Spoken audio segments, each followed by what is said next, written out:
انا انزلناه فی لیلۃ القدر وما ادراک ما لیلۃ القدر لیلۃ القدر خیر من الف شہر تنزل الملائکۃ والروح فیہا بإذن ربہم من کل امر سلام ہی حتی مطلع الفجر۔ صدق اللہ مولانا العظیم۔ حمد و صلات کے بعد واجب الاحترام برادران اسلام، السلام علیکم ورحمۃ اللہ وبرکاتہ۔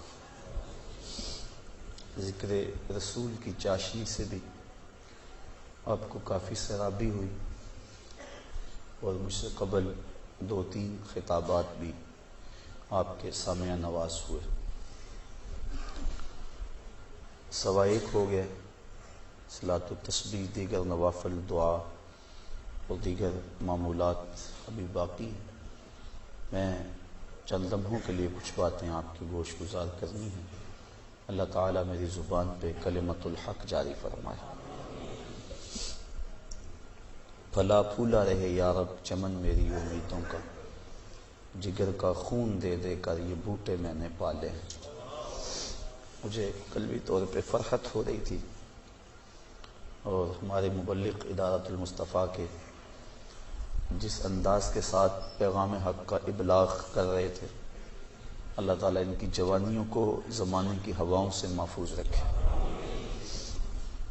ان کے علم کو لالچ کی ہوا سے محفوظ رکھے، ان کے درد کو ریا کی ہواؤں سے محفوظ رکھے۔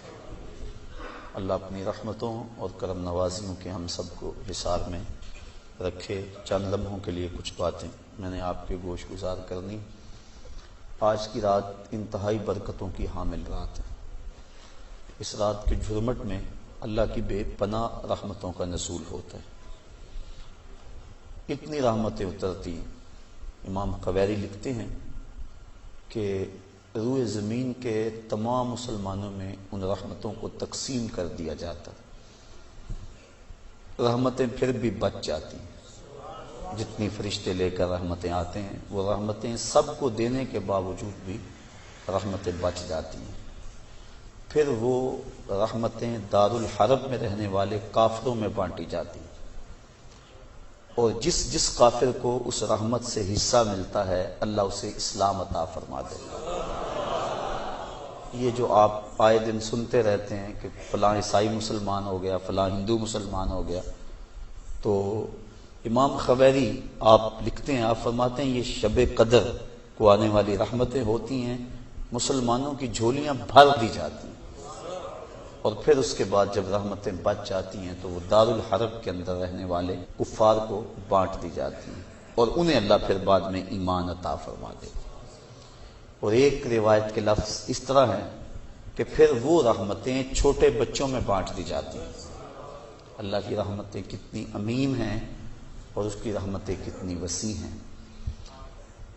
اللہ تعالیٰ کے محبوب علیہ السلام نے اللہ کی بارگاہ میں یہ عرض کی تھی کہ مالک، میں اب اپنی امت کو تیرا سلام پہنچاتا ہوں، تیری جانب سے جو سلامتیاں وصول کرتا ہوں وہ اپنی امت کو میں دیتا ہوں، تو جب میں چلا جاؤں گا تو تیری طرف سے اترنے والی سلامتیوں کو اور سلام کو میری امت تک کون پہنچائے گا؟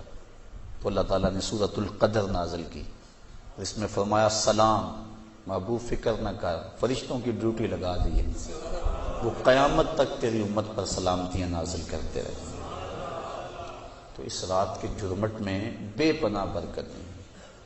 ویسے تو حدیث شریف میں آتا ہے کہ اس کو طاق راتوں میں، آخری عشرے کی طاق راتوں میں تلاش کرو، لیکن حضرت ابی بن کعب رضی اللہ تعالیٰ عنہ قسم کھایا کرتے تھے کہ مجھ سے قسم لے لو کہ شب قدر جو ہے وہ 27ویں کی رات ہے۔ حضرت بایزید بسطامی فرماتے ہیں میں زندگی میں 2 مرتبہ شب قدر کو پایا ہے، اور دونوں مرتبہ 27ویں شب کو ہی پایا ہے۔ حضرت ابو الحسن ایک بزرگ ہیں، وہ کہتے ہیں جب سے میں نے ہوش سنبھلی ہے اس وقت سے لے کر اب تک ہر سال میں شب قدر کو پاتا ہوں، اور میرا تجربہ یہ ہے کہ اگر پہلا روزہ پیر کا ہو تو شب قدر 21 تاریخ کو ہوتی ہے، اور اگر پہلا روزہ جمعرات کا ہو تو شب قدر 25 تاریخ کو ہوتی ہے، اور اگر پہلا روزہ جمعے یا منگل کا ہو تو شب قدر 27 کو ہوتی ہے، اور اگر پہلا روزہ جو ہے وہ اتوار یا بدھ کا ہو تو شب قدر 29 کو ہوتی ہے۔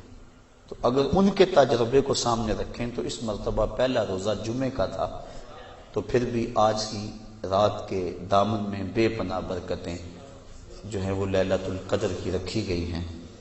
اللہ تعالیٰ جل شانہ ہمیں اس رات کی برکتیں لوٹنے کی توفیق عطا فرمائے۔ اس کی رحمتیں بازو پھیلائے آواز دیتی ہیں بندے کو کہ کوئی ہے بخشش مانگنے والا، کوئی ہے رزق مانگنے والا، کوئی ہے سوال کرنے والا، میں اس کی جھولیاں بھرا۔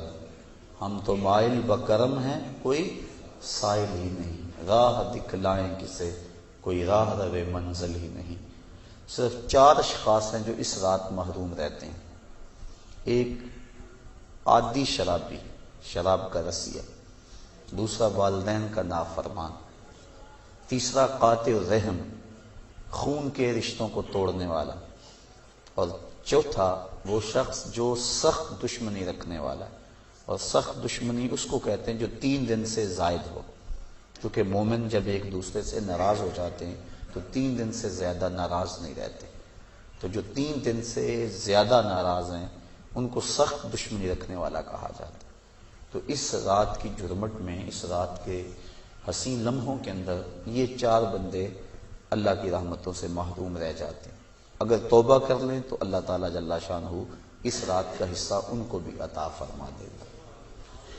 اور ایک حدیث کے اندر آتا ہے کہ جو شخص شب قدر کو 2 رکعت نوافل اس طرح ادا کرے کہ سورہ فاتحہ کے بعد 7 مرتبہ سورہ اخلاص پڑھے، اس کے بعد سلام پھیر کے کہے استغفر اللہ و اتوب الیہ، اور یہ 70 مرتبہ پڑھے بعد میں، تو اپنی جگہ سے اٹھے گا نہیں کہ اللہ اسے بھی اور اس کے ماں باپ کو بھی بخش دے گا، یہ اللہ اسے انعام عطا فرماتا ہے۔ انشاءاللہ بعد میں ہم اس کا اہتمام کریں گے، اور بھی نوافل وظائف اور مختلف جو ہیں وہ شب قدر کی برکتیں اور فضیلتیں ہیں۔ سورہ تکاثر اور اس کے بعد سورہ اخلاص پڑھنے کا حکم ہے، اور وہ 4 رکعتیں ہیں، 70 مرتبہ پڑھی جائیں۔ دیگر مختلف جو ہیں وہ علماء نے اپنے اپنے تجربات اور ان کو جو روایات ملی ہیں وہ امت تک منتقل کی ہیں۔ تو یہ رات اپنے دامن میں اس اعتبار سے بہت ساری رحمتیں لیے ہوئے ہمارے ہاں جلوہ گر ہے۔ اللہ تعالیٰ اس رات کی برکتیں ہم سب کو نصیب فرمائے۔ اس کو توبہ و انابت کی رات بھی کہا جاتا ہے۔ جب انسان جاگتا ہے اس رات میں تو اللہ تعالیٰ جل شانہ ما قبل کے سارے گناہوں کو معاف فرما دیتا ہے۔ وہ فرمایا کہ من کاما لیلۃ الصیام، لیلۃ القدر اس سے مراد ہے، ایمانم و احتسابا غفر لہ ما تقدم من ذنبہ، جس نے لیلۃ القدر کو قیام کیا اللہ تعالیٰ اس کے پچھلے سارے گناہوں کو معاف فرما دیتا ہے۔ ایمانم و احتسابا، 2 شرطیں، ایک ایمان کی حالت میں ہو اور دوسرا اپنے نفس کا محاسبہ کر رہا، کیونکہ اپنے نفس کو محاسبے میں رکھنا چاہیے، اس کو بے لگام نہیں ہونے دینا چاہیے۔ جو پڑھ رہے ہیں کہہ رہے ہیں اس پر مانن استحضار موجود ہو، اور ہم اگر توبہ کریں، رجوع لائیں اس کے حضور، تو وہ صرف زبان سے نہ ہو بلکہ ہمارے دل کی اتھاہ گہرائیوں سے ہو۔ فرمایا کہ التائب من الذنب کمن لا ذنب لہ والمستغفر من الذنب وہو مقیم علیہ کالمستہزی بربہ، جو گناہوں سے توبہ کرتا ہے وہ تو ایسا ہے جس طرح اس نے گناہ کیا ہوا ہے نہیں، اور جو توبہ کرتا ہے استغفار بار بار پڑھتا ہے، استغفر اللہ کہتا ہے، لیکن وہ گناہوں کو چھوڑنے کا ارادہ نہیں پاتا اپنے اندر، جمع ہوا ہے گناہوں پر۔ کہا کل مستہزی بربہ، وہ اپنے رب سے مذاق کرنے والا ہے کہ جس پر استغفار کر رہا ہے اس کو تو چھوڑ ہی نہیں رہا، اس کا تو ارادہ ہی نہیں کر رہا کہ میں نے اس کو چھوڑنا ہے، تو وہ تمسخر کرنے والا کہلاتا ہے۔ تو جو ہم دعا مانگتے ہیں، جو ہم کہتے ہیں، مانن اس کا استحضار ہونا چاہیے، اور جو ہم اللہ سے وعدہ کرتے ہیں اس وعدہ کو پورا کرنے کی کوشش کرنی چاہیے۔ اللہ تعالیٰ کریم ہے۔ حضرت عائشہ صدیقہ رضی اللہ تعالیٰ عنہا فرماتی، میں نے حضور سے عرض کی ترمذی اور ابن ماجہ کی روایت ہے کہ جب میں شب قدر کو پا لوں تو میں اللہ سے کیا مانگوں؟ تو حضور نے جو دعا تعلیم دی وہ یہ تھی کہ اللہ کی بارگاہ میں پھر عرض کرنا کہ اللہم انکا عفو کریم تحب العفو فاعف عنی، اے اللہ تو معاف کرنے والا ہے، کرم فرمانے والا ہے اور معافی کو پسند کرتا ہے، مجھ سے درگزر فرما لے۔ تو یعنی اس خاص لمحے کے اندر اگر اللہ سے کچھ مانگنا ہے، جب شب قدر کو پا لیں، وہ لمحے آ جائیں، جب جبریل مسافہ کر رہے ہیں، جب بدن کے رونگٹے کھڑے ہو جائیں، دقت طاری ہو جائے، وہ کیفیت بن جائے کہ دل کہے، وجدان ادراک کرے کہ یہی لیلۃ القدر ہے، یہی وہ لمحے ہیں، اور یہ جو میرے اوپر کیفیت ہے یہ مسافہ جبریل ہے۔ جب یہ کیفیت مل جائے تو اس وقت اہم وقت کیا مانگے؟ تو کہا اہم وقت یہ مانگے اے اللہ مجھے معاف کر دے۔ تو یہ اہم دعا ہے مومن کی، جس کو تعلیم دیا گیا شب قدر کے حوالے سے۔ آگے پیچھے بھی اللہ کی بارگاہ میں یہ دعا مانگنی چاہیے۔ اگر انسان کے توبہ سے گناہ مٹ جاتے ہیں، استغفار پڑھنے سے، عفو و کرم کا مطالبہ کرنے سے، اور اگر گناہ نہ بھی ہوں تو اللہ تعالیٰ درجے بلند فرما دیتے ہیں۔ حضور علیہ السلام نے ارشاد فرمایا میں ہر روز اللہ سے 100 مرتبہ استغفار کرتا ہوں، 100 مرتبہ، جبکہ حضور کے دامن پہ تو گناہ کا ایک داغ بھی نہیں ہے، لیکن اس کے باوجود 100 مرتبہ حضور اللہ کی بارگاہ میں استغفار کرتے ہیں۔ اور ہم جو لتڑے پڑے ہیں گناہوں سے، صبح سے شام تک ہماری زندگی اسی دلدل میں پھنسی ہوئی ہے، تو پھر ہمیں تو بہت زیادہ استغفار کی ضرورت ہے۔